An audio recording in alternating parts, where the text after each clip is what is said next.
रायगड, महाराष्ट्रासह देश विदेशातील ताज्या बातम्या पाहण्यासाठी मॅक्स इंडिया लाईव्ह चॅनलला सबस्क्राईब करा आणि बेल आयकॉन दाबायला विसरू नका.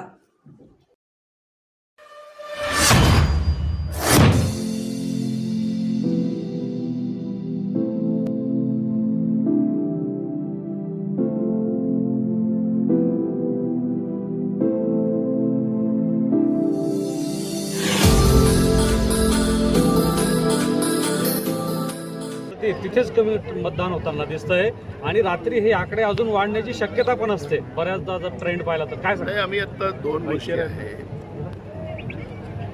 76चा जो सीचा जो फॉर्म आहे तो आम्ही आमच्या सगळ्या जे बूथवर लोक बसतात त्यांना आम्ही सांगितलेलं आहे. त्याच्यामध्ये निवडणूक अधिकारी जो असतो आमचा, त्याला प्रेसिडिंग ऑफिसर म्हणतात, त्यांची सही असते, ते असते आणि त्याच्या आधारावर आम्ही सगळे 17C फॉर्म गोळा करतो आहे. त्याच्यानंतर मतं वाढत असेल तर ते निवडणूक नियमाच्या आणि त्या सगळ्या गोष्टीचे सगळे प्रश्न निर्माण होणार आहेत. त्यामुळे जी काही मतदानाचं त्यावेळेस जे होतं आणि त्याच आधारावर जी काही टोटल राहील त्याच टोटलप्रमाणे आपल्याला काउंटिंग होईल. त्यामुळे आज काय आकडे वाढतात, काय संभ्रम निर्माण केला जातो, निवडणूक आयोगाकडून काय केलं जातं, आज त्याच्यावर आम्हाला चर्चा करायची नाही.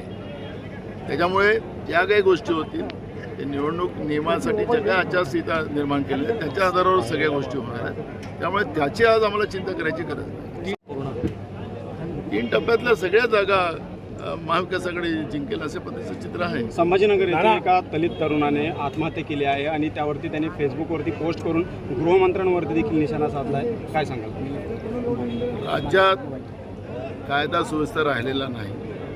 ज्या पद्धतीने एक तानाशाह प्रवृत्ती जी देशातल्या नरेंद्र मोदीच्या सरकार रूपानं आहे, तसंच महाराष्ट्रातल्या खोक्याच्या सरकारची पण तीच परिस्थिती आहे. महाराष्ट्रातलं सरकार असंविधानिक आहे हे ज्या दिवशी तयार झालं त्या दिवशीच आम्ही ती भूमिका मांडलेली आहे.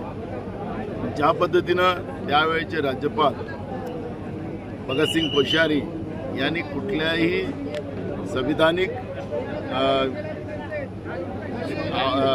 व्यवस्थेचा आधार न घेता संविधानिक व्यवस्थेच्या खुर्चीवर बसल्या असताना संविधानाचं खून केलं आणि जे खोक्याचं सरकार बनवलं त्याबद्दलचं आम्ही सुप्रीम कोर्टातही हे प्रकरण चाललेलं आहे.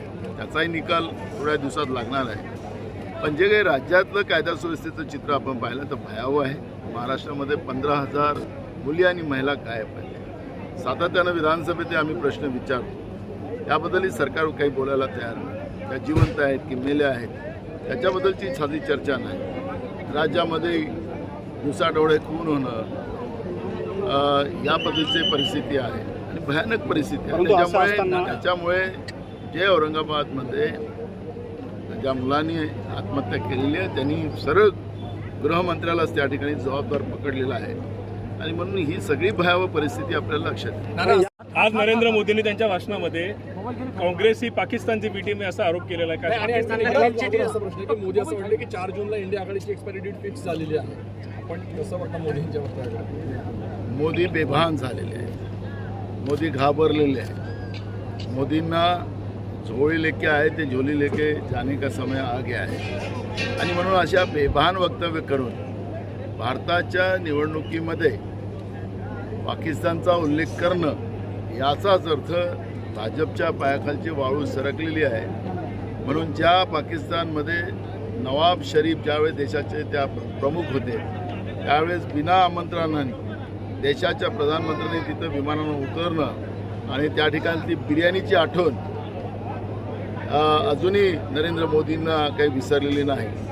त्यामुळे पाकिस्तानची सातत्यानं आठवण करणं हे त्यांचं दायित्वच आहे. पाकिस्तानशी त्यांचे संबंध आहेत, ज्यांचे संबंध असतात तेच लोक वारंवार पाकिस्तानचा उल्लेख करतात. पण पेपरला ज्यांच्या ज्या जाहिराती आलेल्या होत्या की इंडिया आघाडी निवडून आली तर पाकिस्तानमध्ये गुलाल उधळला जाईल, हे जे त्यांची जाहिराती होत्या त्याबद्दल आम्ही ऑब्जेक्शन टाकलं. निवडणूक आयोगाने भाजपला नोटीस दिलेलं आहे. आमचं म्हणणं आहे की हे आचारसंहितेचे उल्लंघन करण्याचं व्यवस्था आहे. त्यामुळे तातडीनं भाजपवर कारवाई करावी ही पद्धतीची भूमिका काँग्रेस पक्षाने निवडणूक आयोगाकडे केली. बघा, आता खानदेशातली जी काही परिस्थिती आहे त्या परिस्थितीकडे आपण पाहिलं तर लोकांचा कौल जो आहे तो महाविकास आघाडीच्या बाजूने आहे. पहिल्या टप्प्यात दुसऱ्या टप्प्यातही महाविकास आघाडी 100% जागा जिंकतात आहे. आजचंही जे मतदान तिसऱ्या टप्प्यातलं आहे त्याच्यातही महाविकास आघाडी पुढं आहे हे चित्र आपण पाहतो आहे. चौथ्या टप्प्यातही ते चित्र आपल्याला पाहायला मिळणार. महाराष्ट्राने छत्रपती शिवाजी महाराजांच्या महाराष्ट्राने शाहू फुले आंबेडकरांच्या विचाराच्या महाराष्ट्राने जे आज देशाला भाजपमुळे धोका निर्माण झाला, नरेंद्र मोदीच्या सरकारमुळे धोका निर्माण झाला, त्यामुळे महाराष्ट्रातलं छत्रपती शिवाजी महाराजांचा महाराष्ट्र आता जागा जाऊन या देशाला धोका पोहोचवणाऱ्या भाजपला सत्तेतून बाहेर काढण्याचा निर्णय महाराष्ट्राच्या जनतेने केलेला आहे आणि तेच चित्र आपल्याला सगळीकडे पाहायला मिळेल.